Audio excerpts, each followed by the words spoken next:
My guest on today's podcast is an artist who's been around a very long time. Although, if I think about it, not as long as me. But 40 years, that's a considerable number. He burst onto the music scene in 1982 with his band Culture Club and had a global hit with Do You Really Want to Hurt Me? And then came Karma, Karma, Karma, Karma. I'm not going to go any further. You know it. Karma Chameleon. And a string of others. He sold millions of records and was one of the most influential members of the British new romantic scene. His name is famous the world over. He's instantly recognizable, thanks to his iconic eyeliner, darling. And of course, those amazing hats that he wears. He's actually George O'Dowd, but I think you'll know him better as Boy George. I'm actually shocked when people really just don't like me, and I'm like, but you don't know me. If you knew me, you couldn't possibly dislike me because I'm just not dislikable. It was doomed from the minute we laid eyes on each other. It was never going to work. Why was it doomed? It's like this mad, insecure queen from South London.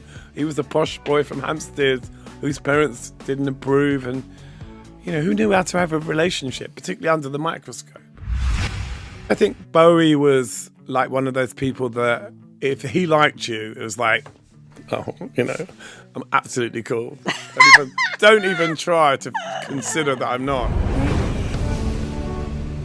This is the LuLu Podcast, and in this episode, we discuss the big turning points in George's life. When he first met influential people like Bowie and Quentin Crisp, when he lost his mother, how he found calm, slowed down, not very much though, and stopped reacting to every trigger. Today on Turning Points, I'm speaking with Boy George.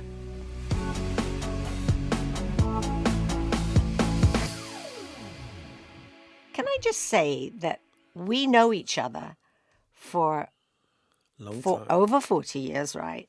And I think we're almost family, don't you? Absolutely. And then, of course, obviously I'd watched you as a kid, because, I used to be obsessed with all those TV shows and, yes. To Sir With Love. Yes. And I was a massive fan. I loved your voice. So also you sang with Bowie. So that's the other big thing with you. Huge. I mean, you're slightly obsessed, just slightly obsessed. Oh my God. So, by the way, he just pulled up his sleeve and there's this huge tattoo. Mark on one David side. And Mark Bolan on the other. Yeah, I love Mark. But so when you sang with Bowie, that changed. Yeah. I think that changed your status with lots of Bowie fans. Well, a lot of people took me seriously then. I think people, people loved your voice. There wasn't. I think people always knew you could sing, so it wasn't a surprise. But it was just that thing of Bowie. Bowie likes you. People looked at me differently once I went with Bowie. That's for sure. Because I think Bowie was like one of those people that if he liked you, it was like, I'm absolutely cool. Don't even try to consider that I'm not, because, come on. That's a cool thing. Yeah. And then, of course, you came and did my show. You sang The Man Who Sold the World on my little mad TV show that I had called Blue Radio, which was sort of before Sky really got anywhere. I had this little mad TV show that I used to do every Sunday. I had everyone on there. I had loved it. Cynthia Payne. I had what's his name? Spike Milligan. Oh I had my God, you had a potpourri. Tell me when you first saw Bowie. Tell me about when you first saw him. Well, Where did you first see him? 1972, I saw Ziggy Stardust at Lewisham. But my brother, I was 11 and a half. My brother Richard was the Bowie fan. So Man Who Sold the World was, the original album, that black album, with all those kind of mad songs. That was what I used to hear through the bedroom, and I was like... Your brother was a big influence. Well, my brother was in it. My brother made me sit down and listen to Honky Dory. Well, my brother, you see, the thing is, I used to think my brother Richard was a genius, but he was just allowed out. So he was allowed out, and he was allowed out to get things. So he would come back with things. He'd come out with back with like Platform Shoes and Alice Cooper albums and Slade and whatever it may be. And obviously, I was just one of those kids that very magpie-like. I wanted to hear everything, and you're curious. I think when Ziggy came along, Richard was like, "Right, I'm moving on to Rod Stewart." Bowie's got a bit too far with the feather boas. And he's become popular. I want to be. Just too flamboyant. Ziggy was too much. But not for you, dear. No, that was like hand it over. And I went to see him in 1972, and I used to sit outside his house. Did you? Yeah. Yeah, there's a famous story about Angie opening the window and telling us to fuck off. Ah! She opened the window, she goes, "Would you just fuck off?" And we Where were like, did he live? Where did he live? Beckenham. Beckenham. Yeah. Haddon Glamour, Hall. darling. Glamour, darling. Haddon Hall. They've knocked it down now. It's absolute scandal. They knocked that down and they knocked down Lewisham Odeon, which is even bigger scandal. I don't like that they did that. No, they should I have kept work it as a Lewisham. shrine. But then, of course, I used to go and see every gig. There's a photo of me at Victoria Station when I was 14 that I found recently. I remember bunking off school to go and see Bowie coming back from Berlin. He arrived at Victoria Station in the big, sort of Cadillac, and I remember being fly. photographed. I remember thinking, "Oh, I might get in trouble because I'm sort of like, no, I'm being photographed, but what if my mum sees it?" So I recently saw it, and it's mind blowing. Chalky White had taken it, and you can really see me, and I've still got David Cassidy haircut, and I'm really gummy and young and having the moment. But then obviously I met him later on, a few times. We had dinner a couple of times, and I talked to him. I used to send him emails, and I would send these tirades of love and worship, and I'd get like a line back. That was that image that he had. Did he help you to come to terms with, or even just from afar, did he help you come to terms with who you really were? Well, because you weren't out when you first, were you? No, but I mean, if you'd have met me when I was 14, It looked like you should be out. First of all, I was aggressively gay before Culture Club. When I met John, I was really a drag queen. I mean, I looked at the footage last night. I was like, oh my God, and seeing how when we met, we absolutely fell in love instantly. It was like the minute I met John, he said the same thing. I was watching this documentary, and he was very open and very sweet. I was like, wow, it got me quite emotional. And he said, but you could see it. The minute we met, I was like, oh my God, he's gorgeous. And he was like, oh, is it a boy or a girl? It was the whole thing. He was completely intrigued. It was doomed from the minute we laid eyes on each other. It was Why never was going it to work. doomed? Why? It's like this mad, insecure queen from South London. He was a posh boy from Hampstead whose parents didn't approve. And, who knew how to have a relationship, particularly under the microscope? Do you think when you say who knew how to have a relationship, you were young, of course, but do you think it was because of watching your parents? That's the relationship you watched, and it was kind of 1,000%. dysfunctional. But the part of me I think was I wanted the sort of traditional relationship, but then I didn't want it as well. Yes. I wanted it. I didn't want it. Yes. It was one of those sort of he loves me not. I'm kind of, listen, I was difficult. I was difficult at school. I went into school and just was a difficult kid. I was like, don't tell me what to do, because obviously at home I was controlled. My dad ruled the roost. So when I went to school, no one was going to tell me anything. I was cheeky to the teachers. I used to get sent home. I never told my parents that, if I got sent home, I'd go and sit in a tree. I never went home and said I got thrown out of school. I mean, just get hit again. Did they not find out? Eventually, I got expelled. Eventually, my mum got 40 letters or something in different envelopes because I was intercepting. Oh, you took the letters? I was taking all the letters. So eventually, he must have sent a bunch of them all at the same time in different envelopes, and one of them got through. Because I felt it was like a Christmas card. My mum was like, you've been bunking off school for months. I was sitting in a tree in the forest. But do you think that because of your just how you were had something to do with the way you were brought up, and watching your parents have a relationship didn't give you like perfect sort of guidelines? No, but I think I just read something recently. They were saying that kids are born with like nearly 130 character traits. So this idea that your parents do it to you. No. I think it's karma. I mean, isn't that one of your favourite words? It is, but I don't know. You come in with it. But I think you come in with bits of your history, bits of your grandmother, bits of this, bits of that. I mean, if something's going on emotionally in your family, it's a big thing. People can't express themselves. Well, you've got to look at what your grandmother was like and what the one before. 100%. Those are your influences. Absolutely. And your genes. Yeah, but also behaviour. Yeah. My grandmother, bless her, she was stern. She was, tough as hell. And how was her relationship with your grandfather? He was a typical Irishman, gambling, drinking, she Never there, really. She ran the roost, Right. Loads of kids. But my grandmother was taken from the streets when she was 6 years old and put in a children's home. They just took her off the streets because there were these people in Ireland called the cruelty men. They worked for the church, and if they got a kid, they got like 14 shillings or something. So neighbours would tell on each other, oh, so-and-so's not looking after her kids, or this one's always coughing. But actually, my grandmother was just outside playing. She wasn't. And they unwanted. swiped her. They took her. She never saw her family again. So you can imagine what she must have gone through. And she was tough, and you could see that she was, She had to be. you couldn't. She had to be. Yeah, absolutely. And what about your mother? Was your mother like your grandmother? My mum was. Because you were close to your My mum could be moody. Ooh, see, I like slap around the face. I'd rather get a kick than a long drawn out.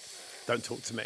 Passive aggressive. And my mum used to do that sometimes. Put the dressing gown on for the Oh. entire day, not taking the milk. Washing machine, just going for hours. Oh, God. Endless cycle. Passive aggressive. And you'd say, Mum, she'd go, don't talk to me. With the Irish Don't accent. talk to me. Don't. What I tell you? So, it was like, I would literally find that very frustrating, being a performer, wanting applause. Yeah, But wanting she'd do that with attention. she did that with my dad as well. But then, thinking back, she had lots to be unhappy about. So I have very similar stories, but I want to know about yours. I did everything I could not to be like my dad. But turned out that I was the most like him of anyone in happens my to all of family, us. like the gay version of my dad. And it was like, I went out of my way not to be like him, but I guess I soaked it up because Of course you do. you can't not, Yeah. And I think it's just about, that thing of like, shut up. That was the thing I heard a lot when I was Me a kid. too. Shut up, shut up. Me too. Guess what I did today? Shut up. So you get silenced a lot, which I think is why we go out and seek so much attention. I agree with you. I think it's like wanting to be heard. It's funny. I think I now realize I want to be heard. And that's probably why I sang shout. That's why shout. You literally took the words out of my mouth. I was like, literally, what about the metaphor of that song? Yeah, because I was do told you really to be want to quiet. hurt me? Hello, Hello? quelle surprise. I mean, it's like, because But obviously, that actually, George, I think what we've just talked about has happened to a lot of people. They don't have to be famous like Boy George or have had a career like you and I have had. But it happens at home when there's a lot of kids there to be quiet. I can't hear myself think. Shut up, shut up, shut up. Or, oh, don't get above yourself. but then also the sort of thing of like, my dad could also be very complimentary, but it was Yes. always on his terms. Yes. It wasn't like when you wanted it. It was like when he felt like, and he did, he'd say, you've got a beautiful voice. He'd say, my son's got a great voice. My mum was a bit more encouraging in terms of being who I wanted to be. I think partly because my dad stopped her from being who she wanted to be. That's interesting. Your father stopped your mother Yeah, from singing? if my mum put on if she put a nice dress on, she was having an affair. If she got dressed up, what were you dressed up like for? There was this funny moment, was which I talk jealous. about in my book, where my dad bought my mum driving lessons. But because she put her best coat on, he chased the driving instructor down the street, which is funny in hindsight. In retrospect, right. It was funny. Well, at the But time, not it that wasn't moment. funny at all. It was like my poor mum, put a nice coat on. And my dad was like, well, if you're going to walk around like dinosaurs, acting like you're going out to theatre, no one's going to take you seriously. It was all about jealousy, though. It And was how all did about... you feel when you would hear your father say that? I was always telling my mum to leave my dad. I was always called. Oh, I was the So one was that was. I. Yeah, I was always saying, "Why don't you leave him? She be quiet." Because my mum and dad were both Aquarian, born on the same day. They met on their birthdays, so they were chalk and chalk. And if I said Dad's a pig, my mum would find something nice to say about him because that's what Aquarians do. They come in for the universe. They have to make things right. Except when they have a row, then it's like They're right, I've you're been writing wrong. about my mum recently, saying, actually, my mum was a peacemaker, but if she wanted to have a row with you, ooh, duck.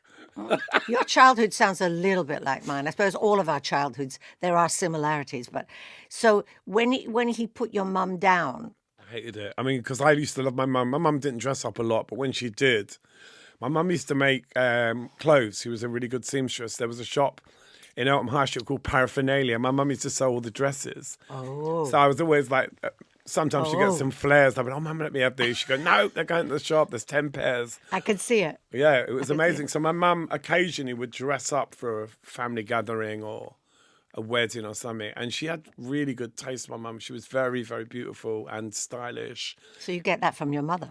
Yeah. I mean, my mum used to, headbands and, Clothes. flower shoes and matching, all of that. My dad was against any forms of glamour where my mum was concerned. He did Just not want her jealousy. to be looked at. No. Weird. Are you jealous? Very. Like almost like to the point where it's embarrassing. With your partners? Well, I think for me, I watched that part of myself.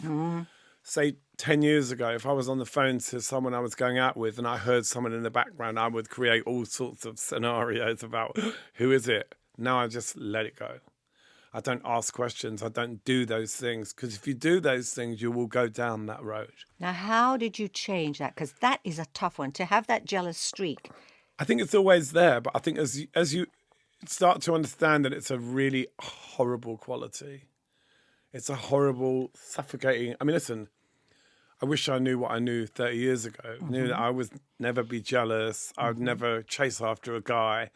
I would have made them all chase me. You know, it was so... who I am now to who I was all those years ago when I was like, I just want a boyfriend. And I wanted all the things that my parents didn't have. I think that was what it was. Which were what? No, there wasn't much love. You know, there was a sort of tolerance and, you know, I mean, my parents did love each other, no question, but they just weren't respectful to each other. So I grew up thinking that was normal, that screaming and shouting was what you did in a relationship, and that constituted love. Somebody hit you over the head with a chair, they really loved you. Neanderthal. It's Neanderthal. It's the caveman grabbing, Yeah, I mean, that's exactly what boys used to do at school when I was at school. And you knew he fancied you if he smacked you over the head with his hat or something. Yeah. Or satchel. Hostility, indifference. I'll still do that. If I like someone, I will not give them one bit of attention. And it's always the person in the room that's ignoring me that I fancy the most. I wish we had a psychiatrist here. I'd like to know what that is. I would like to know what that is. I have that syndrome, that I don't want them to know how keen I am. Well, my dad was very emotionally, sort of away. He wasn't there emotionally. He was there, like, with rage and anger and all of that, the sort of surface stuff. But really, there was no real calm, So, I grew up sort of being quite attracted to that sort of. Yes, was what you knew, what you feel safe. Even the danger that you felt safer with the danger you knew rather than danger you don't know. In recovery, we say tragedy seeks the hostage. It's like you're looking for the teeth that created the wound. You're looking for... It's a strange thing because obviously you'd never encourage anyone that you loved to go and do that, but you do it to yourself, You lost your mother very recently. Yeah. And how do you manage to cope? Because I know you were incredibly close. I actually the only thing I find most frustrating is not being able to call her and say, oh, I'm doing a LuLu podcast or I'm doing this. Or I just, my mum was interested in everything, so she loved to know everything. Tell me what you've been doing and what was the hotel like, photos, In the early days, I would always call if I was in the Bel Air, say, Mum, I'm in this hotel, it's like 60 quid for a cup of tea. She'd be like, oh, Jesus, So it was that thing of I had such a great friendship with her, and I was with her when she passed. It was insane. How was that? It was amazing. It was beyond anything I could have hoped for, because Not scary. It was a privilege. I have to say it was a real privilege. And in fact, I talked to a Buddhist teacher friend of mine, Desmond, and he said it's one of the greatest gifts if you can be with your mother when she leaves this planet, that it's so... It was nothing like I thought it was going to be. I thought it was going to be... Well, I thought I'd scream and, go mad. And yes, react. But in the moment, I was like, do you know what? This isn't about you. This is not about you. Shut the fuck... excuse beep. Shut up. But I was singing all my Hindu. I was like, oh... So you were chanting. I was chanting and holding a hand. And my priest, who's a Catholic, Father Richard. I was like, sorry, Richard. The Irish priest. But my mum... What was making me laugh afterwards, I was thinking, if my mum would have woken up, she'd have gone, shut, what are you singing? What are you singing? I used to say to my mum all the time, Mum, say my vibe is magic. She'd go, fuck off. It was just hilarious that she was just, why are you talking like that? But she always knew that I was always exploring. She'd say, oh, I don't know what he is this week. Yeah. He's a Hindu, vegan. But I also think it's interesting that you were brought up a Catholic. And, like your mother would be saying, what for goodness sake, what's that you're playing on there? My mother would be the same. Oh, that noise. I would say I'm a Catholic in my complications and a Buddhist in my aspirations. I like that. That's how I see it. Like, obviously, you never escape Catholicism, but also it's also, you know, you can have these great conversations about whether God exists or not. If you don't believe in God, he doesn't exist, she doesn't exist. If you do, they do exist. It's really about your imagination. And that's why, you know, I always say to people, I believe everything. Aliens, I believe. Lulu's the Wizard of Oz. I believe all of it because how do you know? So I'm always like, yeah, okay, do I believe in that? Yeah, I believe in that. Were you always that way? Yeah. Oh, well, that's always as a kid. I was always like, I mean, and now I realise through the three principles that we're sort of making so much of it up. So, Tom, can you explain to me and to the people listening about the three principles? Well, the three principles are mind, thought, and consciousness. Right. So how does it work? So it really is about.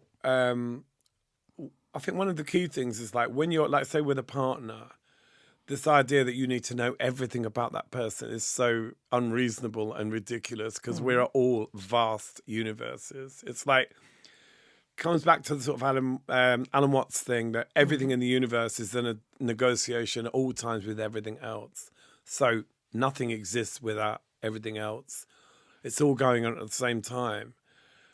And we kind of get drawn into petty, silly surface rubbish that doesn't mean anything. Trying to control things, well, you like, mean? you know, I don't know, like, I've never been a moaner, but I've definitely become less of a moaner.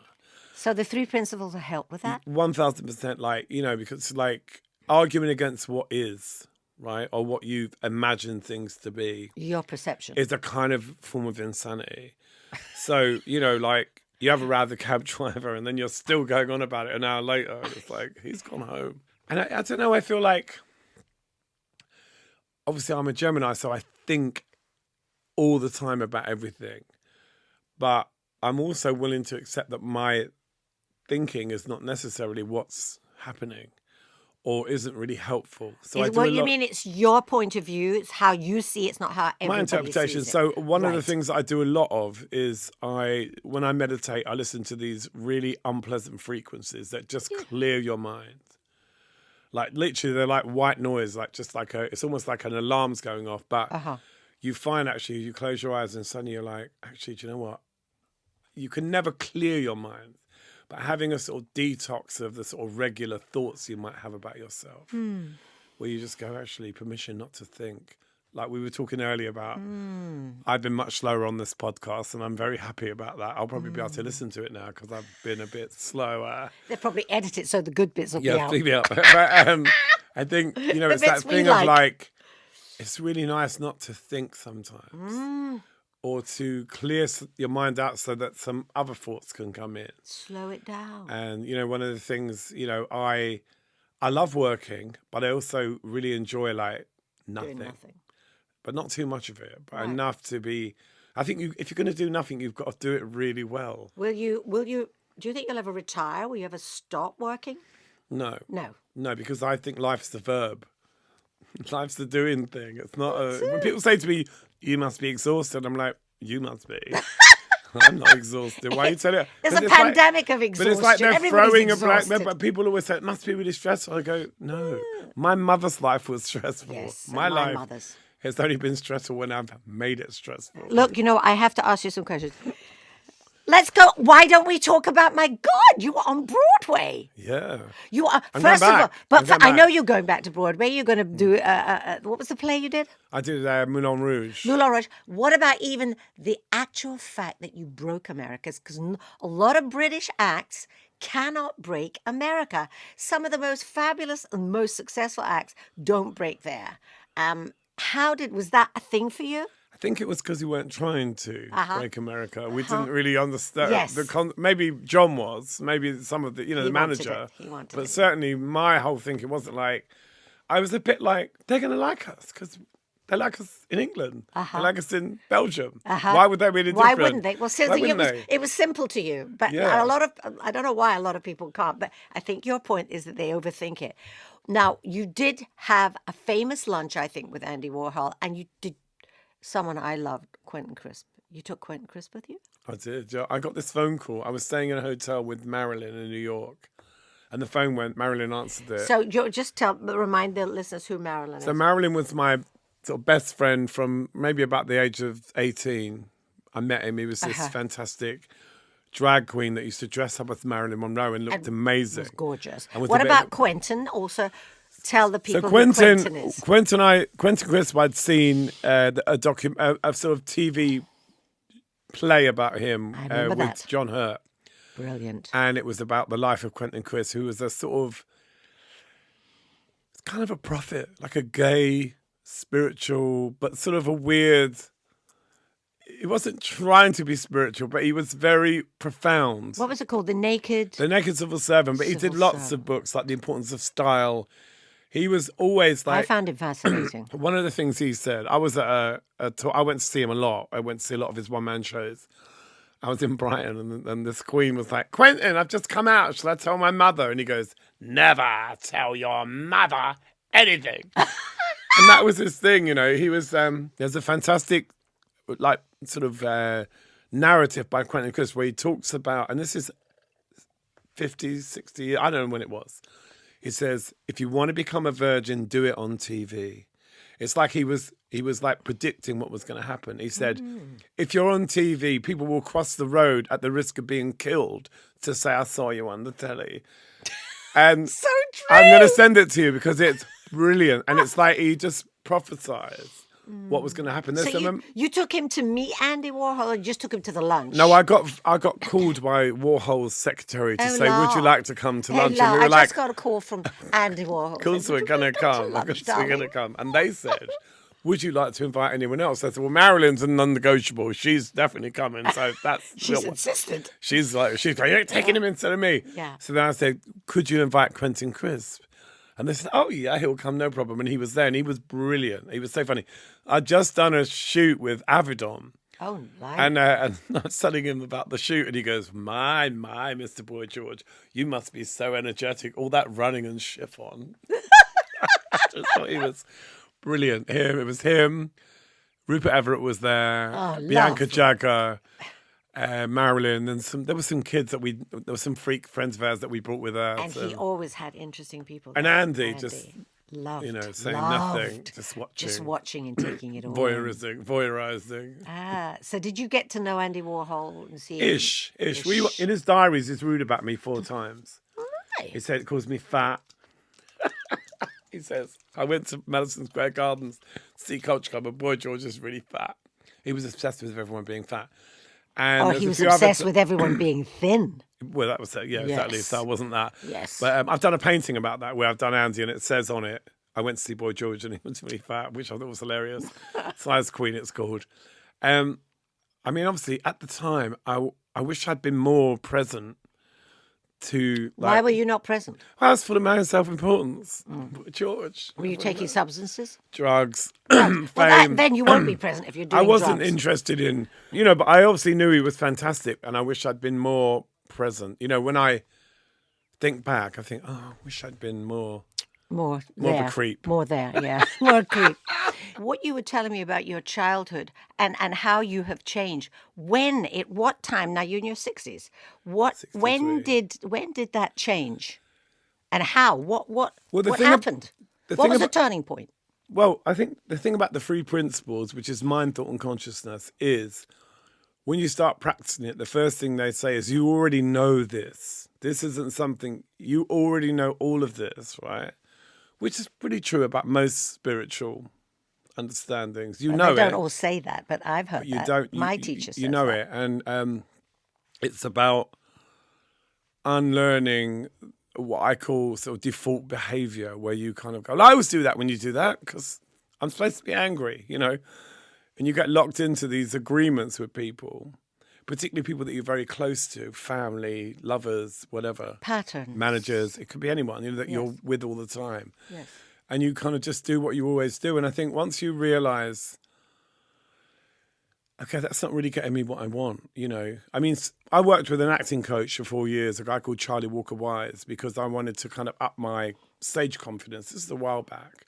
And that was the beginning of me really learning all these kind of tricks about posture and thinking. And he would often say to me, I would tell him about an argument I might have had with the band or whatever a situation, and he would say, "Okay, well, how did you react?" And when I told him, he'd be like, "How did that go?" And I'd be like, screamed at them. I'd be like, "It wasn't good." He goes, "No, well, it's never going to be good." And he goes, "You are a seducer. You do that. When you go on stage, you seduce the audience. You're not indifferent to the audience. So use the same thing. Charm, don't dictate, There's always a way of getting what you want, but you might not even want what you think you want. And sometimes, it's just avoiding that default behavior. Don't tell me what to do and all that stuff. Because, I don't know about you, but there was a point in my early career where I used to kick off all the time and have these massive tantrums, because I think sometimes it felt like I was in charge if I said no and I wasn't going to do it. And I always did it. Everyone was everyone's like, "Oh, he's leaving the band again," And I always did, because I've never been one to cut off my nose despite my career. I'm very sensible when it comes to... Well, I think that before you go any further, hold that thought though.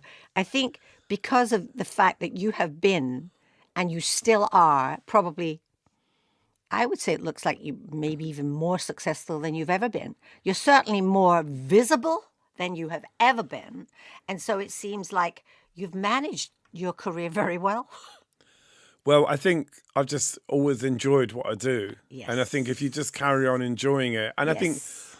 I enjoy it more. Yes. So, I don't walk into a situation anymore thinking, this situation has to please me. I'm like, no, I need to bring the joy to the moment. That's 100%. I mean, if anyone had to ask, they do, and I repeat, so something similar. I put it different to you, but yeah, you have to feel the joy. Then you give it out. You all feel it. That's what it's all about. But what made you change? Was it the acting coach? Was he sort of like a therapist? Because acting is like therapy when you study it. It was accidental therapy, because when I first went to Charlie, I was like, I want to learn to act a bit, be a bit more confident. I want a bit more, I don't know, I just don't want to feel that nerves, when I'm on stage, those gaps between the songs. And you just go, what am I going to say? And I didn't realize you could get better at that. You just have to practice. It's not like you're on stage ever saying the same things, but you know what you want to say. And it's a bit like songwriting. If you know what you want to say, you'll find a way to say it. Mm-hmm. So it's always about, well, what do I actually care about? Okay, this song is about this. What do I want to tell them? Mm-hmm. And I think that also works with doing a lot of new material, is avoid saying this is the new song, because it's like the kiss of death. Well, when I was young, that was all I could say. In fact, I didn't say anything hardly. What I heard from the things that you've said already is that you have changed. And I think my personal opinion is that's why you're still around. Now, there's got to be a million moments where you just, you had like a light bulb moment, or you met somebody, or, something. You're an acting coach. You have changed. Yeah, I think that the pandemic was a massive reshake for me. I came back from Australia. I was staying in a hotel in the West End because my house was being rebuilt, so I couldn't get into my house. So I was in this hotel in the middle of Soho. The whole of the West End was mine. I was like going around on a Boris bike like a lunatic, and my friends were bringing me sourdough, and it was like a lot of time. Yes. And I think I started to really look at like, well, why do I do what I do? Because I never know. Question. I never know why I do what I do. I mean, it's not like I'm even not one now of the, you don't know. Well, I don't care as much now, but I've never been one of those, I come alive when I go on stage and it's all happening. That's not what happens to me. I mean, I'm always like, why can't that happen to me? Why does that happen to other people? What happens to you when you go on stage? Well, it's very different now. It's very calm now. It's very chilled. It's very obviously I have to think about everything I do before I do it. Doesn't matter what it is. I always have to talk myself through. Okay, you're coming to do a podcast, getting your face on. Yeah. Just get yourself into... The minute I wake up, I do affirmations every day. Me too. I am happy, I am healthy, I am confident, I am strong, I am motivated, I am energized, I love and approve of myself. Yes. The universe provides me with everything I need. I am loved. I do the thing with art. I do religiously. Well, there you go. The minute I wake up, it don't ever not do it. I'd like you to just do them slower. Just do them slower. I am Because happy. you asked me about speaking slower before we started. I am happy. Yes. I am healthy. I am confident. I am strong. I am motivated. I am energized. I love and approve of myself. And things like that. That is I mean, if anyone who's listening thinks, what is an affirmation? Those are perfect affirmations, I think, to start with, because a lot of it is, I mean, what I hear from you is that, you know, what I recognize in myself too, that why are you giving me a compliment? Because I don't say it to myself, but I feel it. I'm not that great. But you are, though. You're Lulu. And yet I do believe I am great, but I believe everybody is great. I have to tell this amazing conversation. Go on. I've got to tell this conversation I had with you because we were doing a version of The Man Who Sold the World and I rang you up. It was hilarious. And I was like, oh, hi, Lulu. It's George. Do you mind if we take it down a key? Because like I want it to sound amazing. And you said to me, oh, I thought you were already amazing. I am. And I was. Did I say that? You did, yeah. Oh, that's me trying No, to it was be brilliant. cute. No, it was great. It was so cute. Yes. I was like, actually, do you know what? She's got a point. And maybe it was in that moment. But I think basically I've learnt to do what you do, which is affirmations. I've learnt to change habits. But I want to hear how you do them. And I think the affirmations it's helped you. Oh, 1,000%. I mean, when I was doing the jungle, I sort of had no phone, I had no computer, I spent a lot of time on the internet. I love the internet. And, you know, I like communicating with people. I love that, you know, that I actually don't really get that many trolls. I get the odd one. And I always think, it's always the maddest things they say. Like, you know, whatever. But I tend to laugh more at insults now than I used to. I used to get... Now I think that's a great attitude. I used to get really annoyed. I'd want to go around their houses and redecorate their heads, and I still like to have the last word. I'll still, if somebody... There's still a little bit of the old George Oh, there. yeah. I mean, if someone's being like vile, I'm like, you know, I'll say something really funny, like to throw them. I'll just come up with something really random, like, and they'll be like, what does this mean? Like, who does your hair?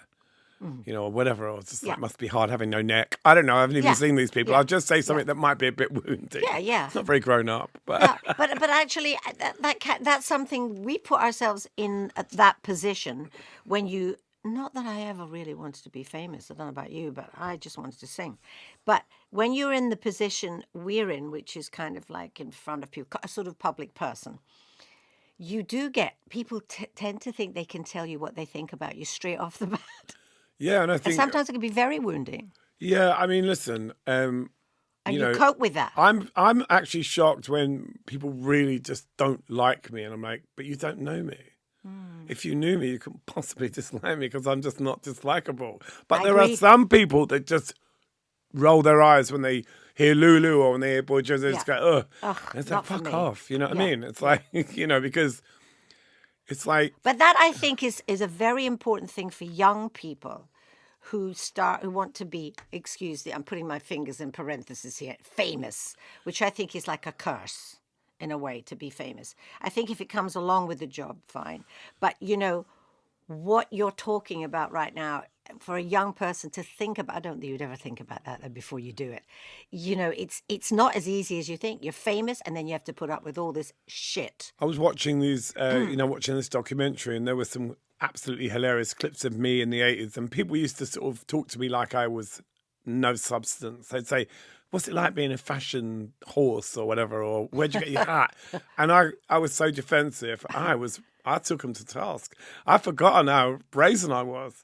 I was like, people like you get on my nerves. And I'd be like, what about your look? And I was so defensive. But as I've got older, I've learned that being defensive is really unattractive. Like, you should never get annoyed when somebody says something rude to you. Is that just maturity, or is it it because is. Well, I you think made it an effort? really reads badly because no one sees the interviewer being rude. They just see the famous person throwing a strop. And they don't care about the interview. And I think there's always a way of going, oh, that's a really nice question. It's a bit early in the morning for that. Or I might even say to them, I wouldn't answer that to my mother. See, that's a very good, I think that's a very good piece of information to give someone who does take things personally. I used to always take things personally. Everything was black and white and I took it personally. But I have worked very hard to change that. And then I think I've prayed for help with that. and it has dissipated. But it's also interesting because how can it be personal? They don't know you, right? True. People are working with, information that's incorrect, filtered through tabloids, whatever. And you're allowed to have your own, your own opinion. But it's sort of not so much what they say, it's how a person says it that's offensive. And some people can be really insulting in 140 characters without trying. Some people, even when they write something that's a bit innocuous, it's got a stink to it. Sting. Who are you? And a sting. You can see that they're like, it's so funny. Like, there's always like, you put something positive up and there's loads of beautiful comments and then just one rubbish. But you are one of the, that I find, that I love about you is that you're curious. You have never stopped looking for new things to learn and to try. I mean, look, you're now a painter. Well, I've always painted. Painted, but now it's public. It's in the public domain. Now I'm selling my art, and that's insane. That's a really beautiful feeling because it's like applause. Someone buys a painting. It's like, it's I can't draw anything. I it's can't not think. Self-worth. I am so full of awe at people who can paint. And I've seen your paintings. They're very strong. They're vivid. Sort of, I don't want to compare them to anybody, but I really was impressed. It's punky. I mean, listen, whatever I do, I wear my influences very proudly. Yes. I'm not one of these. I mean, I take the view that everything already exists. So whenever you're creating something, you're going into a well-stocked pantry, whether it's music or lyrics or art or whatever, and you've got so much that you can use, in terms of sort of influences and ideas. So nothing is ever really wasted. No, I agree with you. And I can't stand people that say, "Oh, I did that first." I'm like, oh, please. There's always a copy of Life magazine that will contradict you. Do you know what I mean? And nothing's. I mean, I've heard it said, and I actually now absolutely believe it. Nothing is new. There may be a new interpretation, but it's all been said. It's all been done before. And like you said, the three principles. Like my teacher says, "I'm not telling you anything you don't already know." Well, we could talk for days. We could. Quite clearly. We will. Let's do it again. Clearly, we could talk for days. Yeah. But we haven't spent enough time together, you and I. We have to do that. Well, you got my number. Don't be weird. I'm only around the corner from you, absolutely. I don't like being annoying, though. Do you know what I mean? It's like, we have this rule in showbiz. So go take my number, but never call me.